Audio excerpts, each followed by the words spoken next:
10 करोड़ स्वर्ण मुद्राएं तथा उससे चौगुनी रजत मुद्राएं। अश्वकंद के गूदों को निकालकर शास्त्रोक्त रीति से पकाया। में अयोध्या से पूर्व दिशा का सारा राज्य सौंप दिया। अधर प्रतिदिन ब्राह्मण भोज करते थे तथा शूद्रों को भोजन उपलब्ध होता। सोने की ईंटों से पंख का निर्माण किया गया था। उस समय उन यूपों में 300 पशु बांधे हुए। पुत्र प्राप्ति के लिए जो जो करना चाहिए था दशरथ जी ने सब कुछ किया। ऋषि श्रृंग को बुलाया, अपने सारे ऋषियों से, अपने सारे मंत्रियों से जो जो चीज़ें मंगवानी थी, जिन जिनको आमंत्रित करना, सब कुछ किया। उसके बाद जब यज्ञ आरंभ हुआ तो पूरा क्या चला उसके बारे में आज हम पढ़ेंगे सर्ग 14 के अंदर। नमस्कार, जय श्री राम। मैं हूँ पुलकित। आज आपके सामने वापस आ गया हूँ वाल्मीकि रामायण लेके, जिसके अंदर हम पढ़ रहे थे बालकांड, और आज हम पढ़ेंगे सर्ग 14। तो बिना किसी देरी करते हुए श्री राम का नाम लेके और हनुमान जी को आज्ञा लेके शुरू करते हैं सर्ग 14। इधर वर्ष पूरा होने पर यज्ञ संबंधी अश्व भूमंडल में भ्रमण करने लौटा।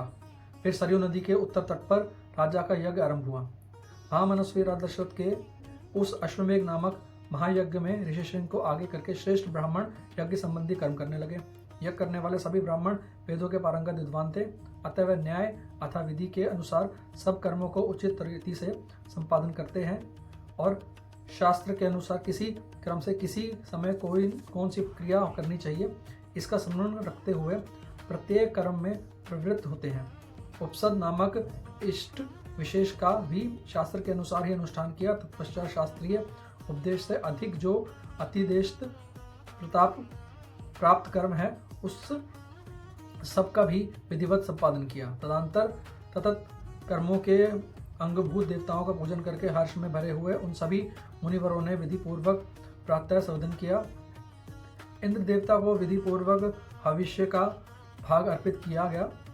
पाप निवृत्त राजा सोम का रस निकाला गया। तत्पश्चात उन श्रेष्ठ ब्राह्मणों ने शास्त्र से देखकर मनस्वी राजा दशरथ के तित्त स्वर्ण कर्म की विधिवत संपादन किया। ऋषि श्रृंग आदि महर्षियों ने वहां अभ्यास काल में सीखे गए अक्षरों से युक्त स्वर और वर्ण से संपन्न मंत्रों द्वारा इंद्र आदि श्रेष्ठ देवताओं का आह्वान किया। मधुर उस यज्ञ में कोई भी अयोग्य अथवा विपरीत आहुति नहीं पड़ी, कोई कहीं भूल नहीं हुई, अनजाने में कोई कर्म छूट नहीं पाया, क्योंकि वहां सारे कर्म मनोत्तरण पूर्वक संपन्न होते दिखाई देते थे।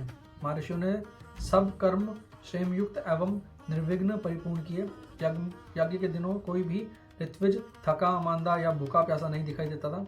उसे कोई भी ब्राह्मण ऐसा नहीं था जो विद्वान ना हो अथवा जिसके 100 से कम शिष्य या सेवक हों।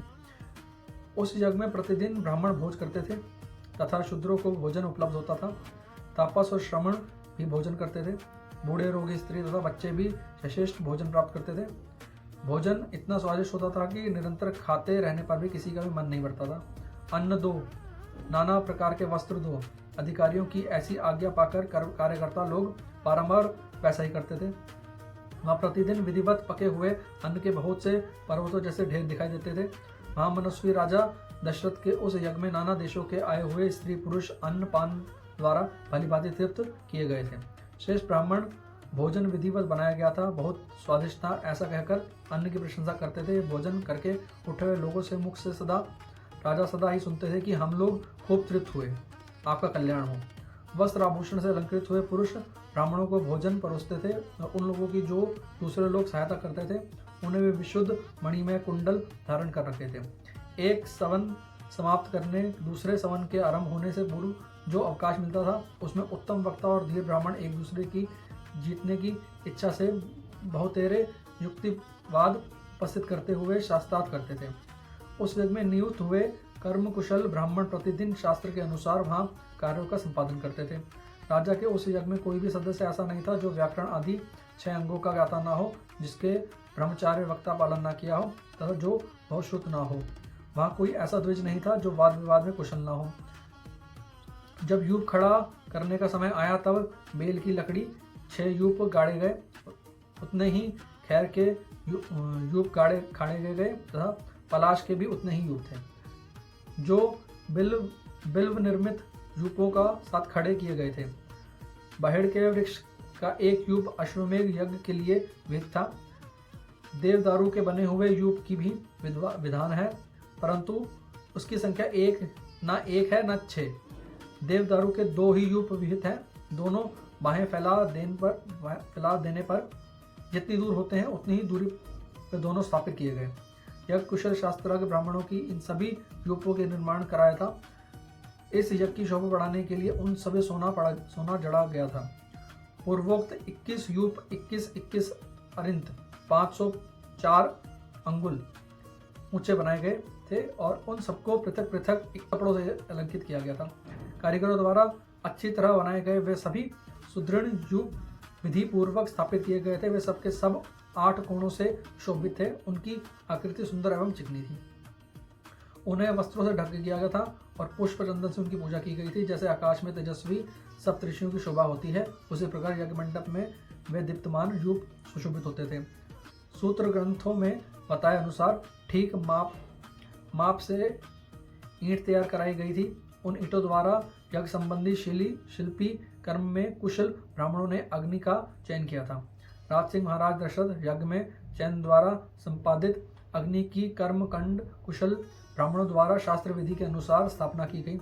उस अग्नि की आकृति दोनों पंख और पूंछ फैलकर नीचे देखते हुए पूर्व भिमुख खड़े हुए गरुड़ की सी प्रतीत होती थी। सोने की ईंटों से पंख का निर्माण किया गया था।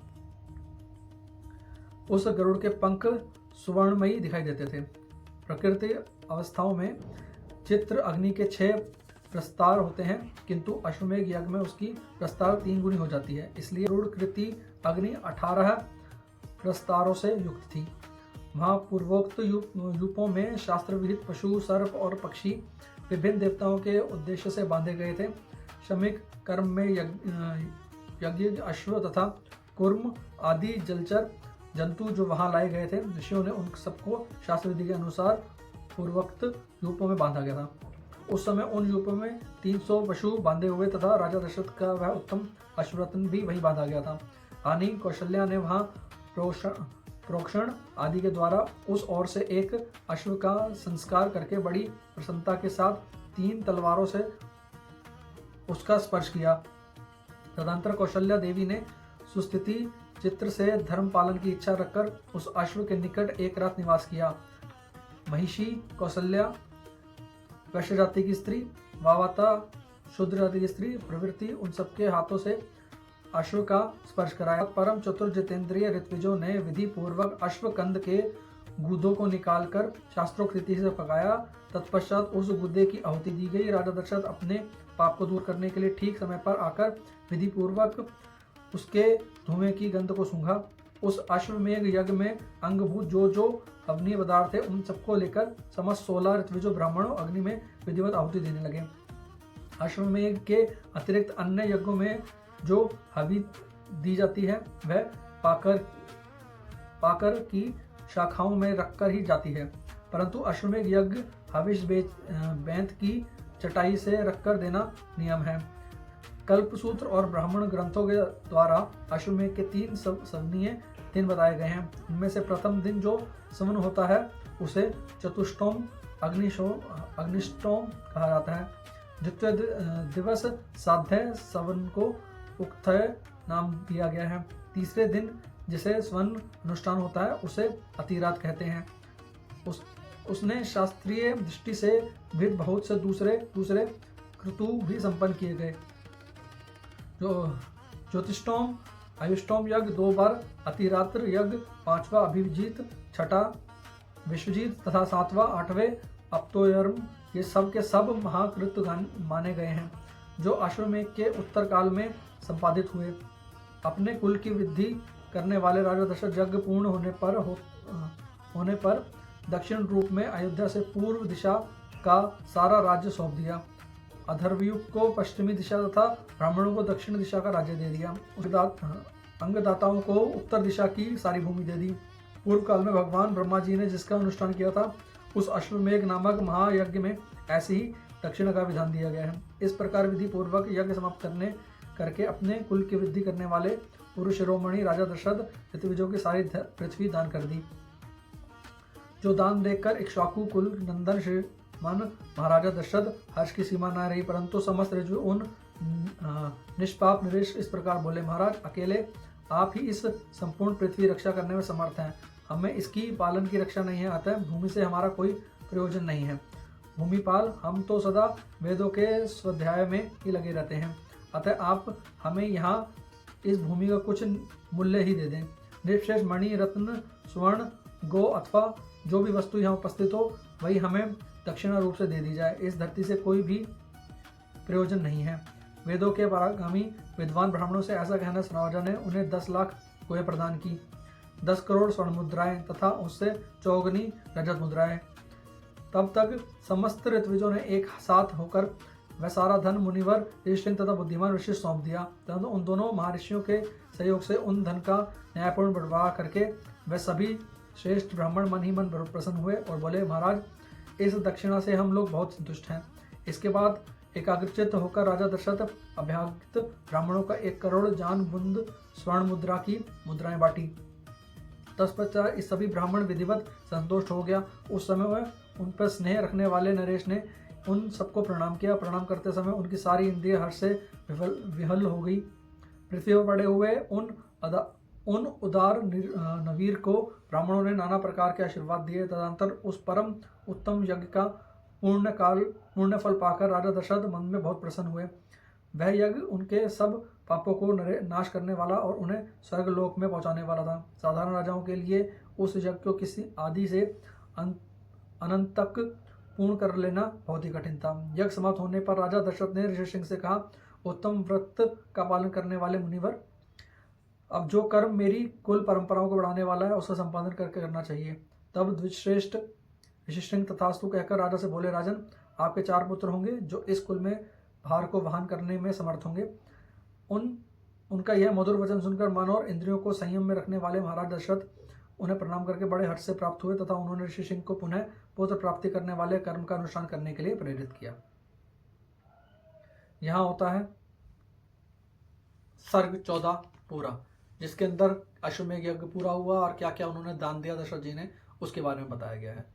अगले सर्ग के अंदर हम पढ़ेंगे कि कैसे यज्ञ के जो पुत्रेष्टि यज्ञ था वो हुआ और उसके अंदर से जो देव निकले उन्होंने क्या दिया। तो इसके बारे में हम अगले सर्ग में पढ़ेंगे 15 के अंदर। तब तक के लिए जय श्री राम।